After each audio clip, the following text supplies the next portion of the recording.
1970s-1980s Britain. Life on the old British bus.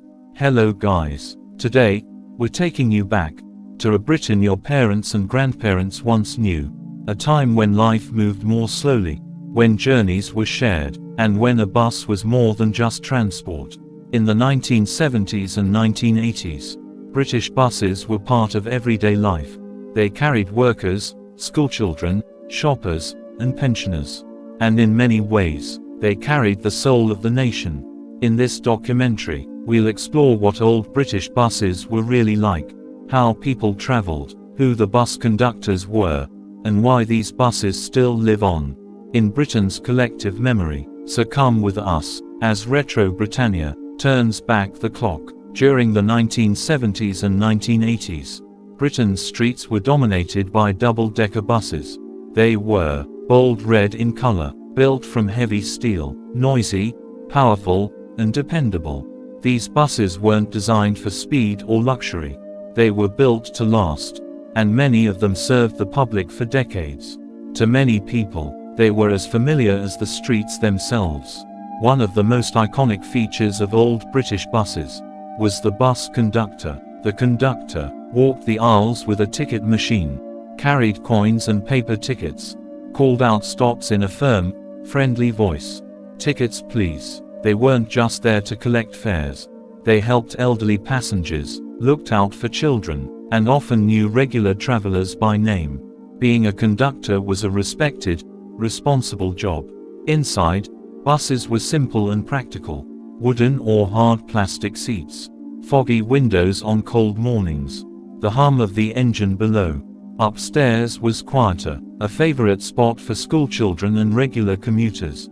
Downstairs was lively, filled with conversations, newspapers, and familiar faces. There were no phones, no screens, just people, presence, and shared time. Everyday life on the bus. In the 1970s and 1980s, factory workers took the bus to early shifts. Children traveled to school together. Women used buses for shopping and errands. Pensioners relied on them for daily independence. Every social class shared the same space. The bus connected people who might otherwise never have spoken. Tickets and fares. There were no contactless cards, no apps, no machines. Passengers paid in cash. Tickets were printed on paper. Fares were simple and affordable. People kept their tickets carefully. Proof of a completed journey. The bus stop experience. Bus stops were modest and quiet. A small shelter, a timetable pinned to the wall. People standing patiently, often in silence. Waiting was normal. Rushing was rare. The bus arrived when it arrived. Weather and travel. In winter, steamed up windows, coats and scarves. Warmth inside the bus. In summer, open windows, city air drifting through, sunlight across worn seats. Every season had its own rhythm.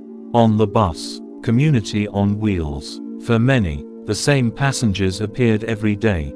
Nods of recognition, short conversations, unspoken familiarity. The bus created quiet relationships, long before social media existed.